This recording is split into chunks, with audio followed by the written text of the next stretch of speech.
बिहार सरकार के पूर्व मंत्री सह वीआईपी पार्टी के सुप्रीमो मुकेश सहनी गुरुवार को खगड़िया परिसदन पहुंचे, जहां कार्यकर्ताओं से मुलाकात के बाद खगड़िया पुलिस अधीक्षक राकेश से मुलाकात कर विभिन्न समस्याओं पर चर्चा किए।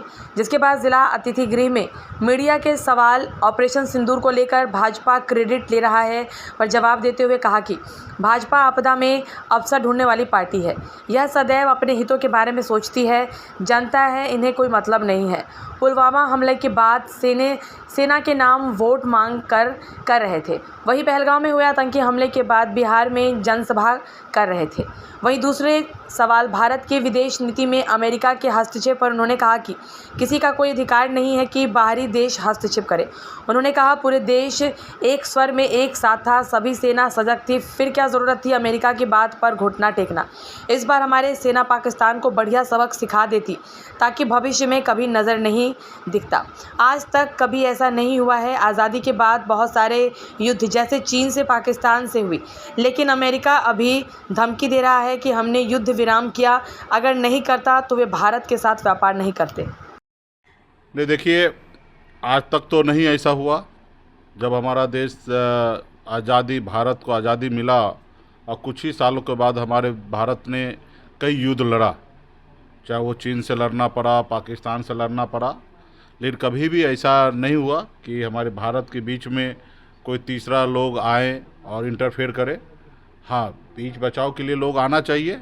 देश में जब भी तनाव फैलता है तो आते हैं, लेकिन इस तरीके से सामने से आकर और पहले वो ट्वीट करना और पूरे दुनिया में घूम घूम के जाके बताना कि हमने भारत और पाकिस्तान को युद्ध मैंने रुकवाया, और रुकवाया इसलिए हमने धमकी दिया कि आप युद्ध को रोको, नहीं तो आपके साथ व्यापार हम बंद कर देंगे। तो ये सरासर भारत का लिए अपमान है। हम यहाँ व्यापार करने के लिए नहीं बैठे हैं।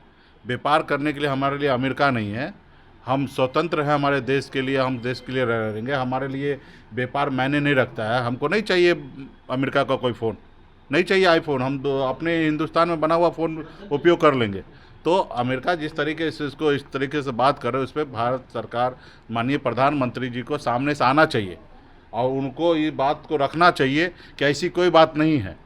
अगर ऐसी बात है और चुप्पी अगर साधे है तो कहीं ना कहीं ये भारत का अपमान हो रहा है और इसमें प्रधानमंत्री जी को संज्ञान लेना चाहिए। तो इसका मतलब हम मान लेंगे कि भारत के माननीय प्रधानमंत्री जी एक अमेरिका के कहने से झुक गए और डर गए, और जबकि ऐसा नहीं होना चाहिए। आपने देखा पूरा दुनिया भारत का मिसाल दे रहे हैं कि किस तरीके से भारत में सत्ता पक्ष हो, विपक्ष हो या देश के 140 करोड़ जनता, सभी लोगों ने एक सुर से भारत सरकार के साथ, सेना के साथ खड़ा होने का निर्णय लिया है।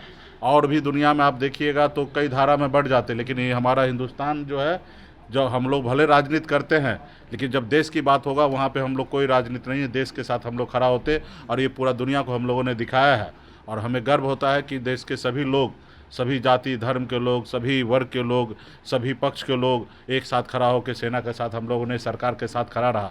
और उसके बाद पर्दे के अंदर से अगर इस तरीके से हम किसी का धमकी बर्दाश्त कर लेंगे और इस पर हम लोग जवाब भी नहीं देंगे तो दुनिया में हमारी नज़र क्या रहेगा, हमारी इमेज क्या रहेगा, हमको लोग क्या जानेंगे, क्या पहचानेंगे। पाकिस्तान हमारे लिए है क्या? पाकिस्तान हिंदुस्तान का वो ताकत है, हिंदुस्तान के पास, फौज के पास, सेना के पास। पाकिस्तान हमारे सामने में टिक ही नहीं सकता है। ये सच्चाई है कि हम लोगों ने सही से लड़ाई नहीं लड़ा। अगर लड़ाई लड़ता तो ख़त्म हो गया तो अभी तक हम लोग पाकिस्तान को कब्जा कर लेते, लेकिन हम लोग आतंकवाद को ख़त्म करना चाहते, यही हमारी पॉलिसी था। और उसके बाद अगर दूसरे को इंटरफेयर करने के बाद अगर हमने सीज फायर रोका तो ये हमको लगता है सही नहीं है। ये हमारे भारत के लिए पॉलिसी सही नहीं है। और प्रधानमंत्री जी को जैसे मन की बात करते हैं, रात को 8 बजे आते हैं, देश को संबोधित करते हैं, ऐसे जगह पर उनको संबोधित में बताना चाहिए कि बार बार अमेरिका ये क्लेम कर रहे हैं कि हमने रुकवाया और वो भी धमकी दे के रुकवाया, तो ये भारत के लोग बर्दाश्त नहीं करेंगे। ऑपरेशन से देखते हैं, देखिए, आप समझते हैं भाजपा का काम ही यही है, आपदा में अवसर ढूंढना, ठीक है, और इन लोगों का राजनीति यही है। तो खैर, इस पे हम लोग क्या कह सकते हैं।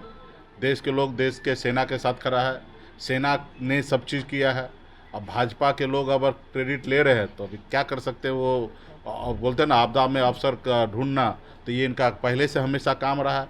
2019 में भी पुलवामा में हमारे इतने लोग मर गए और उसका जाके उसके लिए वोट मांगे, अभी भी वही हुआ है। ठीक है, इस पे भी अभी वो जाएंगे वोट मांगेंगे। आपने देखा ना कि हमारे जो कश्मीर में जो आतंकवादी के द्वारा हमला हुआ, हमारे बहनों के आँख के आंसू सूखा नहीं, लेकिन माननीय प्रधानमंत्री जी बिहार आके और रैली करने लगे, भाषण देने लगे, क्योंकि बिहार में चुनाव है।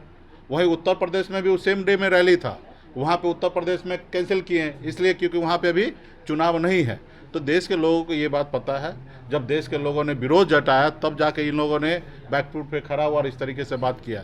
तो खैर देश की जनता को पता है कि ये लोग सिर्फ वोट बैंक की राजनीति करते हैं, एक्चुअल में देश के साथ खड़ा है जो देश के जनता और विपक्ष है, वो मजबूती से हम लोग खड़े हैं।